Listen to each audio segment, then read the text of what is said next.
Hi every one. ഇന്ന് hi every one എൻ്റെ അടുത്തുനിന്നും സാഷയുടെ അടുത്തുനിന്നും കൂടിയുള്ളതാണേ. കാരണം വേറൊന്നുമല്ല, ഇന്ന് സാഷയെക്കുറിച്ചാണ് സംസാരിക്കാൻ പോകുന്നത്.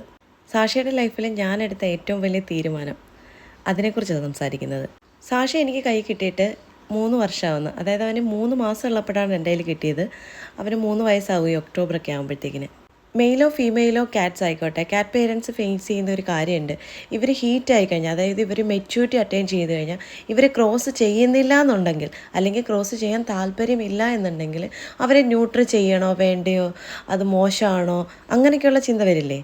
ആ സെയിം ചിന്ത എനിക്കും ഉണ്ടായിരുന്നു. അതായത് ദൈവത്തിന് നിരക്കാത്തതാണോ ഞാൻ ചെയ്യുന്നത്, അങ്ങനെയൊക്കെ ഉണ്ടായതുകൊണ്ടാണ് ഇവരെ പ്രോപ്പറായിട്ട് ന്യൂട്രിങ് ചെയ്യാൻ ലേറ്റായത്.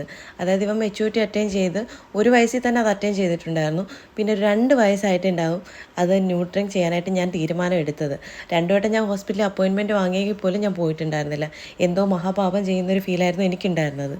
ന്യൂട്രിങ് ചെയ്യാനുണ്ടായ കാരണം അവ അഗ്രസീവായിരുന്നു. പിന്നെ പലയിടത്തും മറ്റേ സ്പ്രേയിങ് ഉണ്ടായിരുന്നു. പിന്നെ ഫുഡ് കഴിക്കുന്നുണ്ടായിരുന്നില്ല. പിന്നെ അധികം എനർജി ഉണ്ടായിരുന്നില്ല. അപ്പോൾ അതൊക്കെ കൊണ്ടാണ് ന്യൂട്രിങ് ചെയ്ത ഇതെല്ലാം ഇമ്പ്രൂവ് ആവുമെന്ന് ഞാൻ സോഷ്യൽ മീഡിയയിലും അല്ലാതെയൊക്കെ കേട്ടിട്ടുണ്ട്. അങ്ങനെ രണ്ടും കൽപ്പിച്ച് ഞാൻ ന്യൂട്രിങ് ചെയ്തു.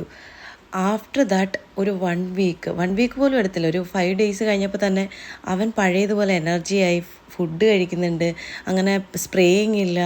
പണ്ട് എങ്ങനെയാണോ അതിനേക്കാൾ ഇരട്ടി എനർജിയായി അവന്. സയൻറ്റിഫിക്കലി ഏറ്റവും നല്ലൊരു കാര്യമാണ് കേട്ടോ ഈ ക്യാറ്റ്സിനെ ന്യൂട്രിങ് ചെയ്യിക്കുന്നത്. നിങ്ങൾ നിങ്ങളുടെ ക്യാറ്റ്സിനെ ക്രോസ് ചെയ്യാൻ ഉദ്ദേശിക്കുന്നില്ലെന്നുണ്ടെങ്കിൽ തീർച്ചയായും ന്യൂട്രിങ് ചെയ്യണം. അതിൻ്റെ സമയവും അതിൻ്റെ ഡീറ്റെയിൽസും എല്ലാം ഓൺലൈനിൽ അവൈലബിൾ ആണ്. ഡീറ്റെയിൽസ് എല്ലാം അതിൽ ചെക്ക് ചെയ്തതിന് ശേഷം നിങ്ങൾക്കൊരു ഡോക്ടറെ കൺസൾട്ട് ചെയ്യാവുന്നതാണ്, എന്നിട്ട് കാണിക്കാവുന്നതാണ്. അപ്പോൾ ഡോക്ടർ പറയുന്ന പോലെ ചെയ്തു കഴിഞ്ഞാൽ ക്യാറ്റ്സിൻ്റെ ആയുസിനായാലും എന്തിനായാലും അവരുടെ ഹെൽത്തിനായാലും എല്ലാത്തിനും നല്ലതാണ്. അവർ സെക്ഷൽ മെച്യൂരിറ്റി എത്തുന്നതിന് മുമ്പ് ചെയ്തു കഴിഞ്ഞാൽ അത്രയും നല്ലത്.